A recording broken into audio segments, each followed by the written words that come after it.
দর্শক, সংবাদ আবির্ভাবের গুরুত্বপূর্ণ সংবাদে আপনাদের সকলকে স্বাগত। আমরা যে কথাটা বলেছিলাম যে শাহজাহান কোথায় লুকিয়ে আছে, শাহজাহান লুকিয়ে আছে, পুলিশ জানে না, পুলিশ ধরতে পারছে না, কোনো কথা হলো। দেখুন, কলকাতা হাইকোর্ট নির্দেশ দিল যে রাজ্য পুলিশ শাহজাহানকে গ্রেপ্তার করতে পারবে, এবং এই কথা বলার সাথে সাথে মুখপাত্র, তৃণমূল কংগ্রেসের মুখপাত্র কুণাল ঘোষ কি বলছেন? তৃণমূল কংগ্রেসের কুণাল ঘোষ মুখপাত্র, যিনি 3.5 বছরের জেল খাটা একজন আসামি, যাকে চোর বলে লোকে চিৎকার করছে, বিভিন্ন মানুষজন এই কুণাল ঘোষকে একটাই কথা বলেন, চোর কুণাল ঘোষ। সেই কুণাল ঘোষ বলছেন যে 7 দিনের মধ্যে নাকি শাহজাহান ধরা পড়বে। প্রশ্ন হচ্ছে, কুণাল ঘোষ কি করে জানলেন যে 7 দিনের মধ্যে ধরা পড়বে? এই প্রশ্নটা আমরা করছি, কুণাল ঘোষকে করছি, রাজ্য সরকারকে করছি, মাননীয় মুখ্যমন্ত্রী মমতা ব্যানার্জিকে করছি, তৃণমূল কংগ্রেসের একেবারে নিচের সারির নেতা নেত্রী, নেতা ক্যাডার ফ্যাডার যারা আছে প্রত্যেককে আমরা এই প্রশ্নটা করছি যে কুণাল ঘোষ তিনি কি করে জানলেন যে 7 দিনের মধ্যে? কুণাল ঘোষ বলছেন যে শাহজাহানকে গ্রেপ্তার করবে রাজ্য পুলিশ। তিনি কি করে জানলেন? দর্শক, আমরা যে কথাটা বলেছিলাম যে রাজ্য পুলিশের নেতৃত্বে তৃণমূল কংগ্রেসের সুপ্রিমো মাননীয় মুখ্যমন্ত্রী মমতা ব্যানার্জির নির্দেশে কলকাতা পুলিশ এবং রাজ্য পুলিশ, যারা চটি চাটা পুলিশ, তারা মাননীয় মুখ্যমন্ত্রী মমতা ব্যানার্জির নির্দেশে তাকে পাহারা দিয়ে রেখেছিলেন। এখন মমতা ব্যানার্জি বুঝতে পেরেছেন যে কলকাতা হাইকোর্ট অর্ডার দিয়েছে রাজ্য পুলিশ গ্রেপ্তার করতে পারে, তাই তড়িঘড়ি গ্রেপ্তার করে তার কাছ থেকে যাবতীয় ডকুমেন্ট, যাবতীয় নথি সমস্ত কিছু হড়প করব, সমস্ত কিছু লুটে নিয়ে নেব, যাতে তার কাছ থেকে কোনো কিছু পাওয়া না যায়। এবং তাকে কি বলতে হবে ইডি আধিকারিকদের কাছে, তাকে সিবিআই এর কাছে কি বলতে হবে, সমস্ত কিছু এই পুলিশরা ট্রেনিং করিয়ে দেবেন। যে কারণে কুণাল ঘোষ এতটা কনফার্ম হয়ে গেছেন, তার কাছে খবর আছে, মানে তার সরকার করছে, তিনি জানেন, তিনি জেনে ফেললেন যে পুলিশ এবং মমতা ব্যানার্জির সাথে কি কথাবার্তা হয়েছে, কোন লেভেলের কথাবার্তা হয়েছে। হয়তো কুণাল ঘোষও সেখানে ছিল, যে কারণে তিনি হুট করে তার মুখ থেকে বেরিয়ে গেছে যে 7 দিনের মধ্যে শাহজাহানকে গ্রেপ্তার করা হবে।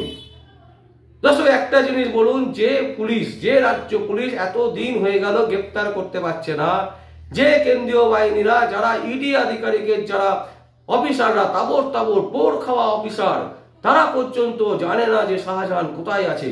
অথচ কলকাতা হাইকোর্ট যেই মাত্র বার্তা দিল, অর্ডার দিল যে রাজ্য পুলিশ গ্রেপ্তার করতে পারবে, তার সাথে সাথে কুণাল ঘোষ কি করে বলছেন যে 7 দিনের মধ্যে শাহজাহানকে গ্রেপ্তার করা যাবে, গ্রেপ্তার করবে পুলিশ।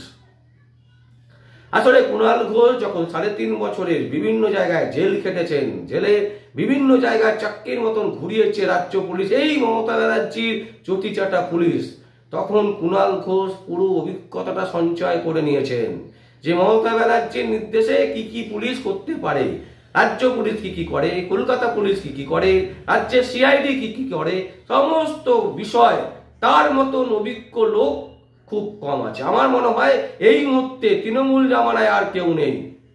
কারণ 2011 সালের পর কুণাল যখন গ্রেপ্তার হয়েছিলেন, 3.5 বছর তাকে এক থানা থেকে আরেক থানায় ঘুরিয়েছিলেন মমতা ব্যানার্জি তার চটিচাটা পুলিশদের দিয়ে। সেই সময় কুণাল ঘোষ বারবার করে বলেছিলেন যে তৃণমূল কংগ্রেস সে কেউ যদি সব থেকে বেশি বেনিফিশিয়ারি হন সারদা কেসে, সেই একটা মাত্র নাম মাননীয় মুখ্যমন্ত্রী মমতা ব্যানার্জি। তো তিনি তো জানবেনই। ভাবুন দর্শক, সেই কথা বলার পর তিনি কিন্তু এখনো পর্যন্ত স্বীকার করেননি কোনোদিন যে তিনি মিথ্যে বলেছেন, ভুল বলেছেন। অথচ তারপরেও তিনি মুখপাত্র এবং অভিষেক ব্যানার্জির খুব কাছের লোক হয়ে গেছেন। সেই কুণাল ঘোষ অভিষেক ব্যানার্জি রীতিমতো, আপনারা জানেন যে তীর্যক মন্তব্য করেছিলেন কলকাতা হাইকোর্টের বিরুদ্ধে শাহজাহানকে কেন্দ্র করে। আর তারপরের দিন কুণাল ঘোষ আজকে রীতিমতো একেবারে জোর গলায় বলছেন যে 7 দিনের মধ্যে শাহজাহানকে গ্রেপ্তার করবে পুলিশ। আমাদের প্রশ্ন খুব সহজ, আমাদের প্রশ্ন একেবারে জটিল নয়। আমরা বলছি কুণাল বাবু জানলেন কি করে? কুণাল বাবু কি কোনো অভিজ্ঞতা আছে এই ব্যাপারে? উনি কি সিআইডিতে কখনো চাকরি করেছেন বা গোয়েন্দা দপ্তরে কখনো চাকরি করেছেন? করেননি। আমরা যতদূর জানি তিনি বিভিন্ন সংবাদ মাধ্যমে চাকরি করেছেন এবং সংবাদ মাধ্যমকে কি করে ডোবাতে হয় সেটা তিনি খুব ভালো করে জানেন। মমতা ব্যানার্জির চটি কি করে চাটতে হয় তিনি খুব ভালো করে জানেন।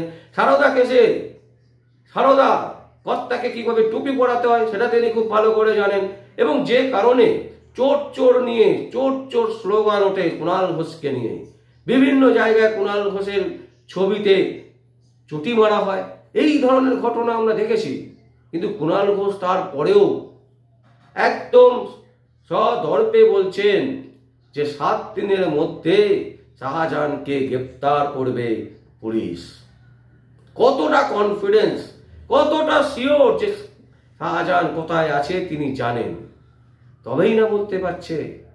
আমরা দর্শক বলেছিলাম যে একটা সূত্র দাবি করছে এবং সেই সূত্রের দাবি কিন্তু একেবারে মিলে গেল। তার কারণ হচ্ছে সূত্র বলেছিল রাজ্য পুলিশের নেতৃত্বে শাহজাহান আছে, রাজ্য পুলিশ পাহারা দিয়ে রেখেছেন শাহজাহানকে। এবং আজকে কুণাল ঘোষের যে বক্তব্য 7 দিনের মধ্যে অ্যারেস্ট হবে শাহজাহান, এতে প্রমাণ হয়ে গেল যে সূত্র যেটা আমাদেরকে বলেছিল সেই সূত্র 100% সঠিক। কিন্তু আমাদের এখন প্রশ্ন সেটা হচ্ছে কুণাল ঘোষ কি করে জানলেন? লাখ টাকার প্রশ্ন নয়, কোটি টাকার প্রশ্ন। যে শাহজাহানের জন্য সন্দেশখালি জ্বলছে, সন্দেশখালি নববিবাহিত মহিলাদের সাথে যে আচরণ করেছে শাহজাহান, হাজার হাজার লোককে যেভাবে নিপীড়িত করেছে, বেগার খাটিয়েছে, খাটাবার পর পয়সা দেয়নি দিনের পর দিন, আগুন জ্বলছে সন্দেশখালি, অথচ রাজ্য পুলিশ তাকে ধরতে পারছে না, কেন্দ্রীয় বাহিনী তাকে ধরতে পারছে না। কলকাতা হাইকোর্টে অর্ডারের পরেই কুণাল ঘোষ সদর্পে বলছেন যে 7 দিনের মধ্যে অ্যারেস্ট হবে। সুতরাং আমাদের সূত্র যেটা বলেছিল যে রাজ্য পুলিশের পাহারায় শাহজাহান লুকিয়ে আছে, সেই কথা 100% মিলে গেল। আমরা গর্বিত যে সূত্র থেকে আমরা পেয়েছি, সেই সূত্রকে আমরা অত্যন্ত গর্বের সাথে বলছি আপনাদের সংবাদ একেবারে সঠিক। এবং সেই তথ্যই আজকে কুণাল ঘোষের মুখ থেকে বেরোলো। এবং কুণাল ঘোষ যেটা বলতে চাইলো যে 7 দিনের মধ্যে অ্যারেস্ট করবে রাজ্য পুলিশ, এতে একটা জিনিস তিনি বলতে চাইছেন যে কেন্দ্রীয় টিম পারলো না, দেখো আমরা ধরিয়ে দিচ্ছি, আমরা শাহজাহানকে গ্রেপ্তার করছি। তার মানে যে শাহজাহান তো আমাদের কাছেই ছিল, আমরা লুকিয়ে রেখেছি বলে আপনারা খুঁজে পাননি, আমরা বের করে আনবো তো অ্যারেস্ট হবে, কোনো অসুবিধা নেই। এই হচ্ছে আজকে সব থেকে গুরুত্বপূর্ণ খবর। দর্শক, আমরা হেডিং করেছিলাম যে শাহজাহান কোথায়, এখন বলছি আমরা হেডিং করব, এইভাবে হেডিং করা উচিত হবে আমাদের যে শাহজাহান কোথায় জানে কুণাল। দর্শক, আপনাদের যদি কিছু বলার থাকে আপনারা অবশ্যই আমাদের কমেন্ট বক্সে কমেন্ট করবেন। আর দেখতে থাকুন পরবর্তী সংবাদ আবির্ভাবে। আমার নাম বিশ্বজিৎ পাল, সংবাদ আবির্ভাবের জন্য।